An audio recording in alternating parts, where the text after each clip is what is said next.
మన దాంట్లో అన్నీ ఐచ్ఛికం. ఐచ్ఛికం అంటే మన ఇష్టం. ఇప్పుడు నాలాంటోడు గుడి ముందు నిలబడి గుడి లోపలికి వచ్చి ఏం చెప్తాడు? గుళ్ళల్లో హుండీలో డబ్బులు వేయకండి. ఎంత దుర్మార్గం. ఎవడైనా ఒక క్రిస్టియన్ చెప్పగల దశంభాగాలు ఇవ్వకండి దరిద్రులకి. మన దేవుడు సవట పాస్టర్లను పోషించలేడు, ఏం కాదు పోషిస్తాడాడు అని చెప్పగలడా? నేను చెప్పగలను. వెంకటేశ్వర స్వామి నువ్వు దేవుడు కాదన్నాను కూడా అన్నం పెడతాడు. దాని రుజువు టీటీలో పనిచేసే గొర్రెలు. ఎంత బోడికి ఇలా బద కూడా చెప్పేసానా? వాళ్ళు దేవుడు చవటాన్ని ఒప్పుకోనంటే కదా. మన గుడి ముందాడు వ్యాపారం చేసినా, మన గుళ్ళో ఆడు ఉద్యోగం చేసినా వాళ్ళ దేవుడు అన్ఫిట్ కాడని ఒప్పుకున్నట్టేగా. ఇప్పుడు వెంకటేశ్వర స్వామి వాళ్ళ దృష్టిలో ఏంటి? వాళ్ళ దృష్టిలో దేవుడు కాదు, వాళ్ళ సాతాను బొమ్మ కదా. ఆడు కూడిట్టేదారు వెంకటేశ్వర స్వామి.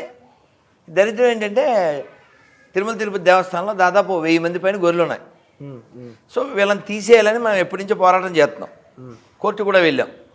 అప్పుడు ఎప్పుడో 44 మందిని గుర్తిస్తే ఈ సిఐటి అని కమ్యూనిస్ట్ కంపు బ్యాచ్ కోర్టుకు వెళ్ళారు. ఓకే. సో 44 మంది ఏంటి చర్చికి వెళ్ళి దొరికేశారు. వీళ్ళు పనిచేసేది ఎక్కడ? టీటీడీలో. మళ్ళీ జీతం ఎవరెత్తున్నారు? వెంకటేశ్వర. నువ్వు ఎవరిని దేవుడు కాదంటున్నావు, అక్కడి నుంచే వచ్చే డబ్బులతో అన్నం తింటున్నావు. ఆడెవడో ఎండిపోయిన సేవ ఎడారి నుంచి వస్తే ఆయన గార్డు అంటున్నావు. సో అంటే నువ్వు మొగుడు తెచ్చే పూలు కావాలి, మొగుడు తెచ్చే చీర కావాలి, సంసారం పక్కింటాడు.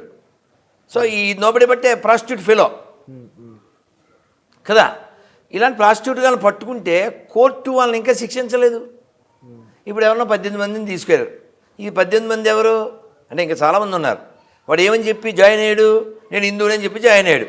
పేరు వెంకటేశ్వర ఏమనుకుంటాను, పేరు నారాయణ ఏమనుకుంటావు? నేను కూడా చాలా మటుకు అదే అనుకున్నా. అంటే వాళ్ళ పేర్లు ఒకటే ఉన్నాయి, చూసేసరికి వాళ్ళు పూజించే విధానం. నీకు సింపుల్గా చెప్పనా?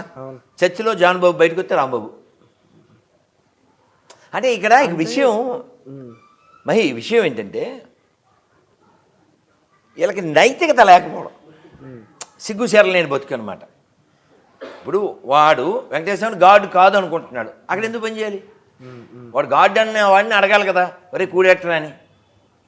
నువ్వు గాడు కాదు, నువ్వు రాయివి, నువ్వు రప్పవే అన్న చోట నువ్వు తినడం అంటే నువ్వు గాడ్ అన్నవాడు అన్ఫిట్ అనే కదా. ఈ వీడియో కింద కామెంట్లు చాలా వేడిగా ఉంటాయి, కానీ ఆ కామెంట్లు పెట్టేవాళ్ళు మీ అసలు పేరుతో పెట్టండి రా. అది చెప్పు. నాకు ఇంకొక డౌట్. నెక్స్ట్ ఇప్పుడు